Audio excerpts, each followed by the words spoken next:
사람들이 말하는 안정적인 연애라는 게 무엇일까요? 싸우지 않는 관계일까요? 의심하지 않는 관계일까요? 아니면 불편한 말을 하지 않아도 되는 관계일까요? 저는 제 연애가 아주 안정적이라고 믿었습니다. 2년 넘게 만나면서 크게 다툰 적도 없었습니다. 주변에서는 늘 부럽다는 말을 했습니다.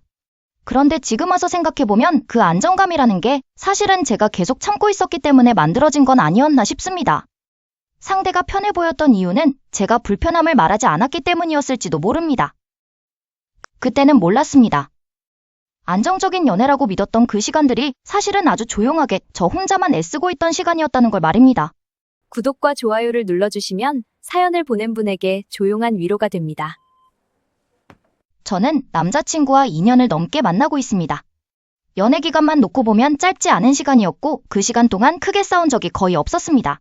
주변 사람들은 늘 같은 말을 했습니다. 너네는 안정적인 커플이야. 둘이 싸우는 거 한 번도 못 봤네. 이 정도면 결혼해도 되겠다. 그 말을 들을 때마다 저는 고개를 끄덕였습니다. 저도 그렇게 느끼고 있었기 때문입니다. 우리 연애는 처음부터 요란하지 않았습니다. 불꽃같이 타오르는 연애도 아니었고 하루 종일 붙어 다니는 관계도 아니었습니다. 대신 일정한 리듬이 있었습니다. 아침에는 안부를 묻는 대화를 하고 저녁에는 하루를 정리하는 대화를 했습니다. 잘 잤어? 오늘 회사에 일정 많네. 퇴근하면 연락할게. 이런 대화들이 자연스럽게 이어졌습니다.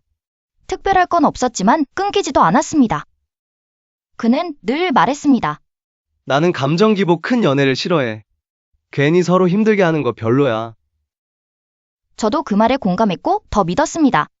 한 번은 제가 이렇게 물은 적이 있습니다. 우리 왜 이렇게 안 싸우지? 그는 웃으면서 대답했습니다. 굳이 싸울 일을 안 만들잖아. 서로 선만 잘 지키면 편하지. 그 말이 굉장히 어른스럽게 들렸습니다. 갈등을 피하는 사람이 아니라 갈등을 만들지 않는 사람처럼 느껴졌습니다. 우리는 일주일에 2~3번 정도 만났습니다. 주말에는 자연스럽게 함께 시간을 보냈고 다른 커플들과 비슷하게 평일에는 각자의 일상에 집중했습니다. 제가 일이 바쁘다고 하면 그는 이렇게 말했습니다. 오늘은 그냥 쉬어. 괜히 무리하지 마. 제가 피곤하다고 하면 억지로 만나자고 하지 않았습니다. 그래서 저는 그게 배려라고 생각했습니다. 한 번은 제가 이렇게 말했습니다. 연애하는데 이렇게 편한 게 맞나 싶어. 그는 아무렇지 않게 말했습니다. 편한 게 제일 좋은 거지. 연애가 왜 꼭 힘들어야 하는 거야? 이해할 수가 없어. 그 말이 참 좋았습니다. 사랑은 불안해야 하는 게 아니라 편안해야 한다고 믿게 됐습니다. 우리는 미래에 대한 이야기도 자연스럽게 나눴습니다. 아직 구체적인 계획은 없었지만 미래를 전제로 한 말들은 종종 나왔습니다. 나중에 이사하면 이런 동네가 좋겠어. 주말에는 이런 데서 쉬고 싶네.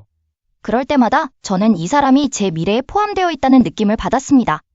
그는 주변 사람들에게 저를 소개하는데도 거리낌이 없었습니다. 회사 동료들과의 자리에도 데려갔습니다. 친한 친구들에게도 자연스럽게 소개했습니다. 그럴 때마다 그는 이렇게 말했습니다. 내 여자친구야. 그 한마디가 저를 이 관계 안에서 안심하게 만들었습니다. 저도 그를 제 주변에 소개했습니다. 친구들에게 말했습니다. 성격 진짜 안정적이고 괜히 불안하게 하는 스타일 아니야. 그 말은 사실 제가 스스로에게 하는 말이기도 했습니다. 우리는 연락 문제로 다툰 적도 거의 없었고 연락이 조금 늦어져도 굳이 이유를 캐묻지 않았습니다. 제가 한번 이렇게 물은 적이 있습니다. 연락 늦어져도 괜찮아? 그는 바로 대답했습니다. 당연하지. 서로 믿는데 그게 뭐가 중요해. 그 말에 저는 신뢰했기에 더 이상 묻지 않았습니다. 하지만 최근 그는 늘 바쁘고 많이 피곤하다고 했습니다. 그래서 저는 더 이해하려고 했습니다. 괜히 서운한 티를 내지 않았고 불편한 감정이 생겨도 넘겼습니다. 한 번은 제가 농담처럼 말한 적이 있습니다. 혹시 나 말고 다른 여자 있는 거 아니지? 그는 웃으면서 말했습니다. 무슨 소리야. 내가 그럴 여유가 어딨어. 그 웃는 얼굴을 보고 저는 제 말이 괜히 민망해졌습니다. 그리고 그날 이후로 저는 제 안의 작은 의심들을 하나씩 접기 시작했습니다. 돌이켜보면 그때부터였던 것 같습니다. 이 관계를 지키는 역할이 조금씩 저 혼자에게 넘어오기 시작한 게 말입니다. 하지만 그 당시에 저는 그걸 사랑이라고 믿었습니다. 우리는 안정적이었습니다. 적어도 저는 그렇게 믿고 있었습니다. 그래서 아무 의심 없이 이 관계를 계속 이어가고 있었습니다. 그날도 정말 평소와 다르지 않은 하루였습니다. 괜히 예민해질 이유도 없었고 의심할 만한 일도 없었습니다. 그래서인지 저는 아무 생각 없이 그날을 보내고 있었습니다. 남자친구 집에서 함께 저녁을 먹고 있던 날이었습니다. 특별할 것 없는 메뉴였고 대화도 늘 하던 이야기들이었습니다. 요즘 회사는 어때? 똑같지 뭐. 그래도 전보다는 좀 나아진 거 아니야. 그는 잠깐 생각하다가 고개를 저었습니다. 아직 멀었어. 요즘은 그냥 집에 오면 아무 생각도 하기 싫어. 그 말이 낯설지 않았습니다. 늘 듣던 말이었고 그래서 저는 아무 의심 없이 고개를 끄덕였습니다. 식사를 마치고 그는 먼저 씻으러 들어갔습니다. 저는 거실에 남아 소파에 앉아 있었습니다. 테이블 위에는 그의 휴대폰이 아무렇지 않게 놓여 있었습니다. 그 순간까지도 저는 그 휴대폰을 볼 생각이 전혀 없었습니다. 괜히 볼 이유도 없었고 보고 싶다는 마음도 없었습니다. 그런데 갑자기 화면이 켜졌습니다. 짧은 진동과 함께 알림 하나가 떠서 자연스럽게 눈길이 그 휴대폰으로 갔습니다. 낯선 이름이 보였고 그 아래에 짧은 문장이 함께 떠 있었습니다. 오늘도 즐거웠어. 그 문장을 보는데 오래 걸리지 않았습니다. 하지만 그 문장이 눈에 들어오는 순간 시간이 멈춘 것처럼 느껴졌습니다. 처음 든 생각은 제가 잘못 봤다는 생각이었습니다. 각도가 이상해서 그렇게 보였을 거라고 스스로를 설득하려 했습니다. 그래서 일부러 시선을 돌렸습니다. 괜히 더 보면 혼자 의미를 만들어낼 것 같았기 때문입니다. 그런데도 그 문장이 계속 머릿속에 남아 있었습니다. 오늘도 즐거웠어. 그 말이 이상하게 낯설게 느껴졌습니다. 회사 동료에게 보내는 말처럼 보이지도 않았고 친구에게 하는 말 같지도 않았습니다. 욕실에서 물소리가 들렸지만 그 소리가 평소보다 크게 들렸습니다. 저는 가만히 앉아 있다가 휴대폰을 다시 한번 바라봤습니다.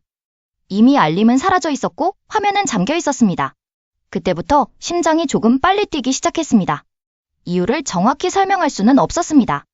다만 마음이 가볍지 않다는 건 분명했습니다. 저는 남자친구를 의심해 본 적이 한 번도 없었습니다. 그만큼 신뢰했기 때문에 이런 상황이 더 낯설게 느껴졌습니다. 별일 아닐 거야. 괜히 혼자 예민해지는 거겠지. 그렇게 스스로에게 말하며 마음을 눌렀습니다. 잠시 후 남자친구가 씻고 나왔습니다. 머리를 말리면서 아무렇지 않게 저를 보며 말했습니다. 왜 그렇게 멍하니 있어? 저는 최대한 평소처럼 대답했습니다. 아무 생각 안 했어. 그는 별다른 반응 없이 휴대폰을 집어들고 보고 있는데 괜히 시선이 따라갔습니다. 그날 저는 아무 말도 하지 않았습니다. 그 시간을 빨리 넘기고 싶은 마음에 묻지도 않았고 표정도 바꾸지 않았습니다. 괜히 입을 여는 순간 제가 감당해야 할 대답이 올 것 같았기 때문입니다. 집으로 돌아오는 길에도 그 문장이 계속 떠올랐습니다. 오늘도 즐거웠어. 왜 하필 오늘도였을까라는 생각이 들었습니다. 처음이 아니라 이어지고 있는 말처럼 느껴졌기 때문입니다. 그날 밤 집에 와서도 쉽게 잠들지 못했습니다. 괜히 휴대폰을 몇 번이나 확인하고 현실을 계속 부정했습니다. 그에게서 온 메시지는 평소와 다르지 않았습니다. 집 잘 도착했어. 오늘 고생했어. 그 메시지를 보며 오히려 마음이 더 복잡해졌습니다. 이렇게 아무 일 없는 사람처럼 말하는 모습이 아까 본 그 문장과 쉽게 이어지지 않았기 때문입니다. 다음 날이 되자 마음이 조금 가라앉았습니다. 정말 별일 아닐 수도 있다고 다시 스스로를 설득했습니다. 그래서 저는 그날은 아무것도 묻지 않았습니다. 하지만 그날 이후로 그의 말 하나하나가 조금씩 다르게 들리기 시작했습니다. 오늘은 좀 늦을 것 같아. 오늘따라 너무 피곤하네. 예전에는 그냥 넘겼던 말들이 이상하게 마음에 남기 시작했습니다.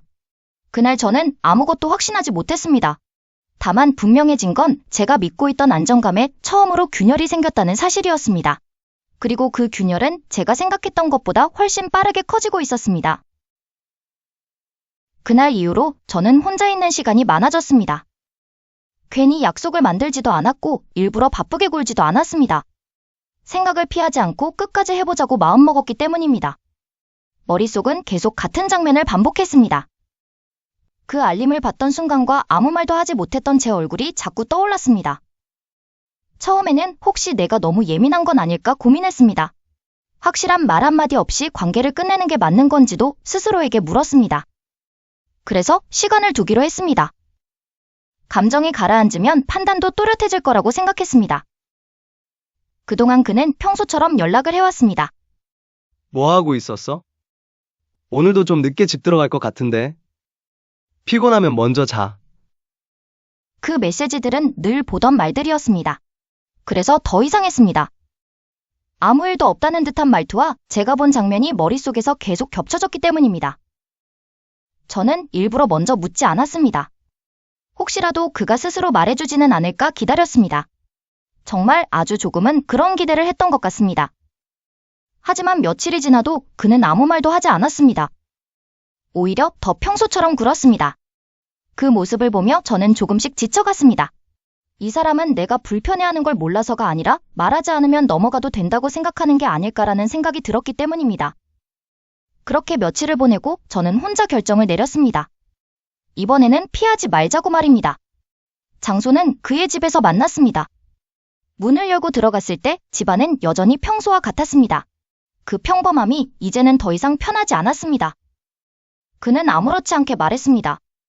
왜 이렇게 표정이 안 좋아? 저는 잠시 숨을 고른 뒤 말했습니다. 할 말 있어. 그는 잠깐 저를 보더니 말했습니다. 뭔데? 저는 바로 본론으로 들어가지 않았습니다. 대신 한 가지를 먼저 확인하고 싶었습니다. 그래서 이렇게 물었습니다. 너 나한테 할 말 없어? 그는 바로 대답했습니다. 무슨 말이야? 그 순간 저는 알았습니다. 이 사람은 끝까지 말하지 않을 생각이라는 걸 말입니다. 그래서 더 이상 기다리지 않기로 했습니다. 저는 차분하게 말했습니다. 며칠 전에 너 휴대폰에서 카톡 알림 봤어. 그의 얼굴이 아주 잠깐 굳었습니다. 아주 짧은 순간이었지만 저는 분명히 봤습니다. 그는 곧바로 말했습니다. 카톡 알림이 왜 뭘 봤는데? 저는 그의 말을 끊고 말했습니다. 설명하려고 하지 마. 지금은 내가 말할 거야. 그는 입을 다물었습니다. 저는 그동안 혼자 정리해온 말을 천천히 꺼냈습니다. 내가 바로 묻지 않았던 건 너가 말해주길 기다렸어. 우리가 사귀었던 시간은 2년이었고 어느 정도 신뢰가 쌓였다고 생각했었거든. 그래서 내가 굳이 묻지 않아도 너 스스로 알고 말해주지는 않을까 싶었어. 그는 시선을 피했습니다. 그 모습을 보면서 저는 마음이 이상할 정도로 차분해졌습니다. 그래서 이렇게 말이 나왔습니다. 근데 이제는 확실히 알겠어. 너는 내가 불편해하는 걸 모르는 게 아니라 내가 말을 안 하면 없는 일로 만들 수 있다고 생각하는 사람이야. 그는 당황한 표정으로 말했습니다. 그게 무슨 말이야? 저는 고개를 저었습니다. 아니, 이제는 네가 무슨 말을 할지도 다 보여. 별거 아니라고 할 거고, 진지한 건 아니었다고 할 거고, 내가 예민하다고 말하겠지. 그는 아무 말도 하지 못했습니다. 저는 말을 이어갔습니다. 근데 문제는 그게 아니야. 네가 다른 사람을 만났다는 사실보다 그걸 들키지만 않으면 된다고 생각한 태도가 더 문제야. 그는 낮은 목소리로 말했습니다. 너가 뭘 봤는지 모르겠지만 내가 생각한 사람이 그 사람이라면 너 너무 오버하는 거야. 저는 그 말을 듣고 아주 담담하게 대답했습니다. 오바? 너는 마지막까지 회피하는구나. 그리고 저는 마지막으로 말했습니다. 나는 이런 관계를 계속할 수 없어. 이미 신뢰는 깨졌어. 내가 계속 참고 기다리고 혼자만 이해해야 하는 관계는 더 이상 하고 싶지 않아. 그는 저를 붙잡으려 하지 않았습니다. 저도 붙잡히지 않았습니다. 그렇게 우리는 헤어졌습니다. 집으로 돌아오는 길에 마음이 아프지 않았다고 말할 수는 없습니다. 하지만 이상하게도 후회는 없었습니다. 적어도 제가 느낀 불편함을 끝까지 무시하지는 않았다는 생각이 들었기 때문입니다. 이별이 정답인지 아닌지는 아직도 잘 모르겠습니다. 그의 말을 끝까지 듣지 않은 채 끝났기 때문에 그 말을 미처 듣지 못한 게 마음이 걸립니다. 하지만 분명한 건 그 관계로 돌아간다면 저는 다시 저 자신을 잃게 될 거라는 사실입니다. 그래서 저는 이별을 선택했습니다. 그날은 제가 누군가를 잃은 날이 아니라 저를 다시 선택한 날이었습니다. 그저 있었던 일을 전해드립니다. 사연은 메일로 받고 있으니 고정 댓글을 확인해주세요.